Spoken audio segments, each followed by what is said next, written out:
The Bum by Somerset Maugham.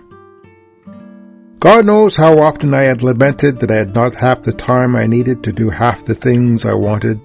I could not remember when last I had the moment to myself.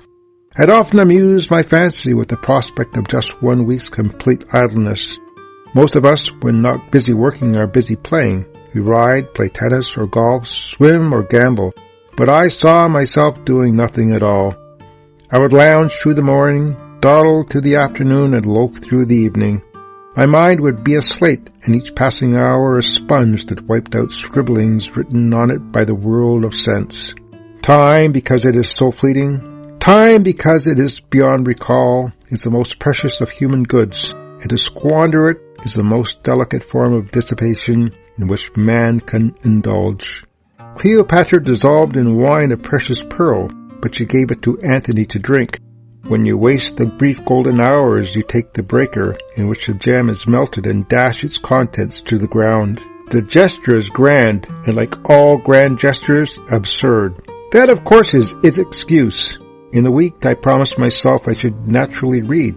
For the habitual reader, reading is a drug of which he is a slave. Deprive him of printed matter, and he grows nervous, moody, and restless. Then, like the alcoholic bereft of brandy, who will drink the shellac or methylated spirit, he will make do with the advertisements of a paper 5 years old. He will make do with a telephone directory. But the professional writer is seldom a disinterested reader. I wish my reading to be but another form of idleness. I made up my mind that if ever the happy day arrived when I could enjoy untroubled leisure, I would complete the enterprise that always tempted me, but which hitherto, like an explorer making reconnaissances into an undiscovered country, I had done little more than enter upon. I would read the entire works of Nick Carter, but I had always fancied myself in choosing a moment with surroundings to my liking, not having it forced upon me, and when I was suddenly faced with nothing to do and had to make the best of it, like a steamship acquaintance, whom in the wide waste of the Pacific Ocean you have invited to stay with you in London, and who turns up without warning and with all his luggage. I was not a little taken aback. I had come to Veracruz from Mexico City to catch one of the Ward Company's white cool ships to Yucatan, and found to my dismay that a dock strike having been declared overnight, my ship would not be put in. I was stuck in Veracruz. I took a room in the Hotel Diligencias overlooking the plaza, and spent the morning looking at the sights of the town. I wandered down the side streets and peeped into quaint courts. I sauntered through the parish church. It is picturesque with its gargoyles and flying buttresses, and the salt wind and the blazing sun have painted its harsh and massive walls with the mellowness of age. Its cupola is covered with white and blue tiles. Then I found that I had seen all that was to be seen, and I sat down in the coolness of the arcade that surrounded the square and ordered a drink. The sun beat down on the plaza with a merciless splendor. The cocoa palms drooped dustily and bedraggled. The great black buzzards perched on them for a moment uneasily, swooped to the ground to gather some bit of offal, and then with lumbering wings flew up to the church tower. I watched the people crossing the square, Negroes, Indians, Creoles, and Spanish, the motley people of the Spanish Main, and they varied in color from ebony to ivory. As the morning wore on, the tables around me filled up, chiefly with men who had come to have a drink before luncheon, for the most part in white ducks, but some notwithstanding the heat and dark clothes of professional respectability. A small band, a guitarist, a blind fiddler, and a harpist played ragtime. After every other tune, the guitarist came round with a plate. I had already bought the local paper, and I was adamant to the news vendors who pertinaciously sought to sell me more copies of the same sheet. I refused, 20 times at least, the solicitations of grimy urchins who wanted to shine my spotless shoes, and having come to the end of my small change, I could only shake my head at the beggars who importuned me. They gave no one peace. Little Indian women in shapeless rags, each one with a baby tied in a shawl on her back, held out skinny hands and in a whimper recited a dismal screed. Blind men were led up to my table by small boys. The maimed, the halt, the deformed exhibited sores and the monstrosities in which nature or accident had afflicted them, and half-naked, underfed children whined endlessly for the demand for coppers. but these kept their eyes open for the fat policeman who would suddenly dart out on them with a throng and give them a sharp cut on the back or over the head, when they would scamper only to return again. When exhausted by the exercise of so much energy, he relapsed into lethargy. But suddenly my attention was attracted by a beggar, unlike the rest of them, and indeed the people sitting around me. Swarthy and black-haired, had hair and beard of a red so vivid it was startling. His beard was ragged, and long mop of hair looked as though it had not been brushed for months. He wore only a pair of trousers and a cotton singlet, but they were tatters, grimy and foul, that had barely held together. I had never seen anyone so thin. His legs, his naked arms were but skin and bone, and though the rents of his singlet you saw every rib of his wasted body, you could count the bones of his dusty-covered feet. Of that starveling band he was easily the most abject. He was not old. He could not well have been more than 40, and I could not but ask myself what had brought him to this pass. It was absurd to think that he would not have worked if work he had not been able to get. He was the only one of the beggars who did not speak. The rest of them poured forth their litany of woe, and if it did nothing to bring alms, the ask continued until an impatient word from you chased them away. He said nothing. I suppose he felt his look of destitution was all the appeal he needed. He did not even hold out his hand. He merely looked at you, but with such wretchedness in his eyes, such despair in his attitude. It was dreadful. He stood on, silent and immobile, gazing steadfastly, and then, if you took no notice of him, he moved slowly to the next table. If he was given nothing, he showed neither disappointment or anger. If someone had offered him a coin, he stepped towards a little, stretched out his claw-like hand, took it without a word of thanks, and impassively went his way. I had nothing to give him, and when he came to me so that I should not wait in vain, I shook my head. "Dispense usted por Dios," I said, using the polite Castilian formula with which the Spaniards refuse a beggar. But he paid no attention to what I said. He stood in front of me. For as long as he stood at the other tables looking at me with tragic eyes, I have never seen such a wreck of humanity. There was something terrifying in his appearance. He did not look quite sane. At length he passed on. It was 1 o'clock and I had lunch. When I awoke from my siesta, it was still very hot, but towards the evening a breath of air coming in through the windows which I had last ventured to open tempted me into the plaza. I sat down under my arcade in the open space from the surrounding streets.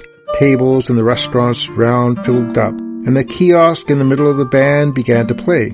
The crowd grew thicker. On the free benches people sat huddled together like dark grapes clustered in a stalk. There was a lively hum of conversation. The big black buzzards flew screeching overhead, swooping down when they saw something to pick up, or scurrying away from under the feet of the passers-by.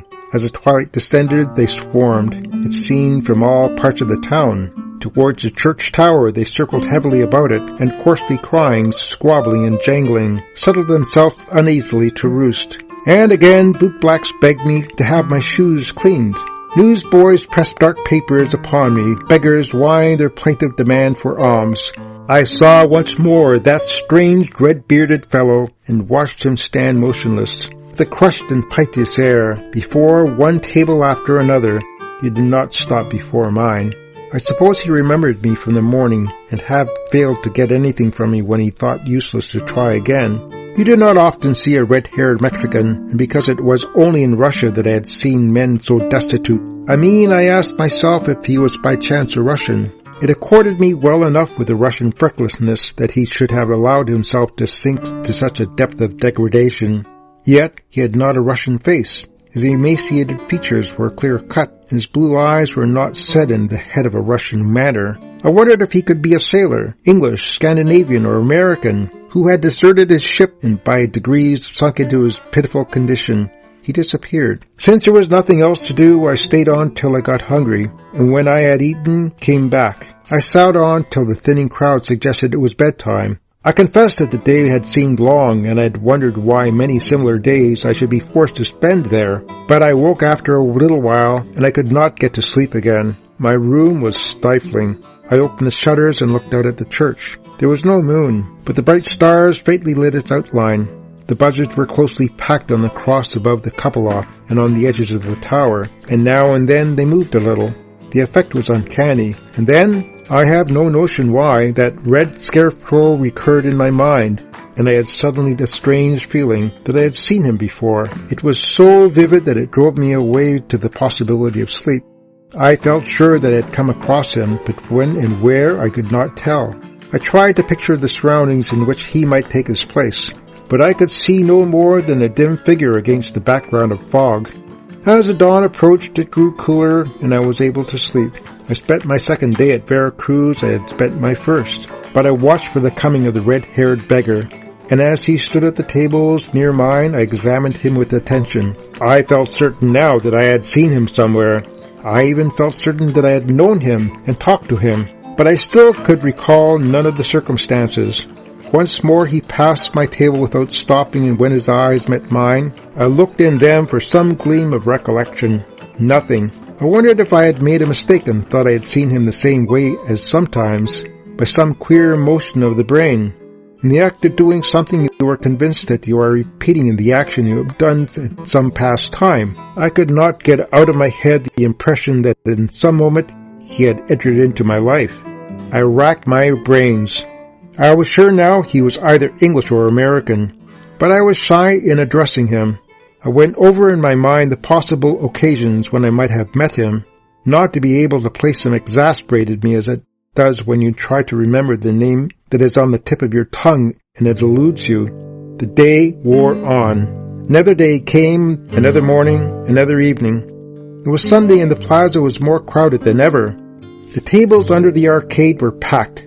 As usual, the red-haired beggar came along, a terrifying figure in his silence, his threadbare rags and his pitiful distress. He was standing in front of a table only 2 from mine, beseeching, but without a gesture. Then I saw the policeman who would at intervals try to protect the public from the impunities of all these beggars sneak around a column and give him a resounding whack with his thong.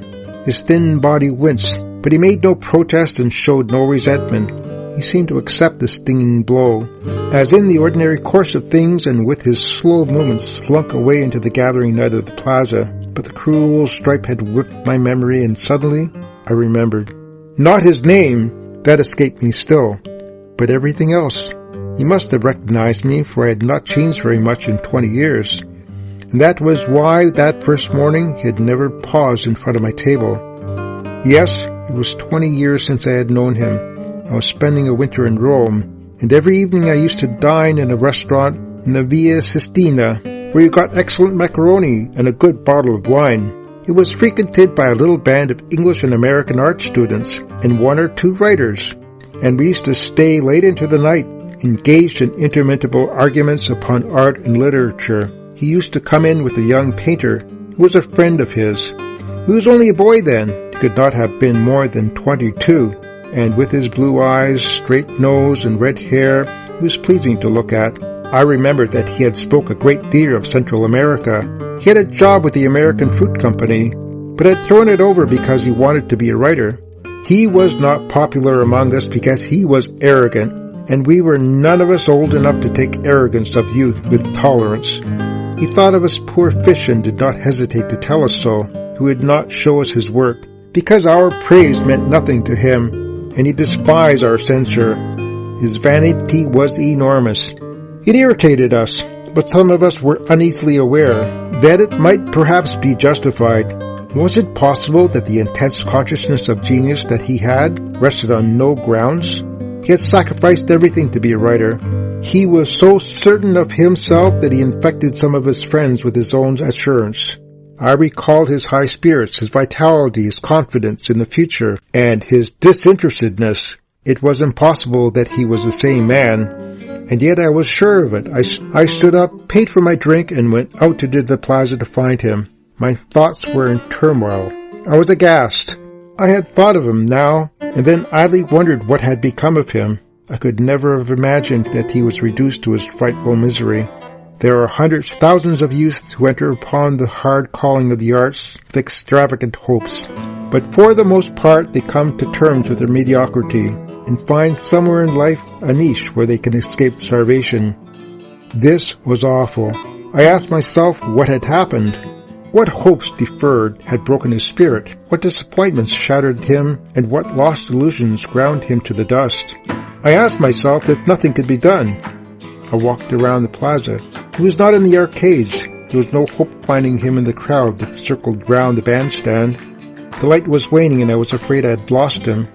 Then I passed the church and saw him sitting on the steps. I cannot describe what a lamentable object he looked. Life had taken him, rent him on its racks, torn him limb from limb, and then flung him a bleeding wreck on the stone steps of that church. I went up to him. "Do you remember Rome?" I said. He did not move. He did not answer. He took no more notice of me than if I was not standing before him. He did not look at me. His vacant blue eyes rested on the buzzards that were screaming and tearing at some object at the bottom of the steps. I did not know what to do. I took a yellow black note out of my pocket and pressed it in his hand. He did not give a glance, but his hand moved a little. The thin claw-like fingers closed on the note and scrunched it up. He made it into a ball and then, edging it to his thumb, flicked it into the air, so that it fell among the jangling buzzards. I turned my head instinctively and saw one of them seize it with the beak and fly off, followed by two others screaming behind it. When I looked back, the man was gone. I stayed 3 more days in Veracruz. I never saw him again.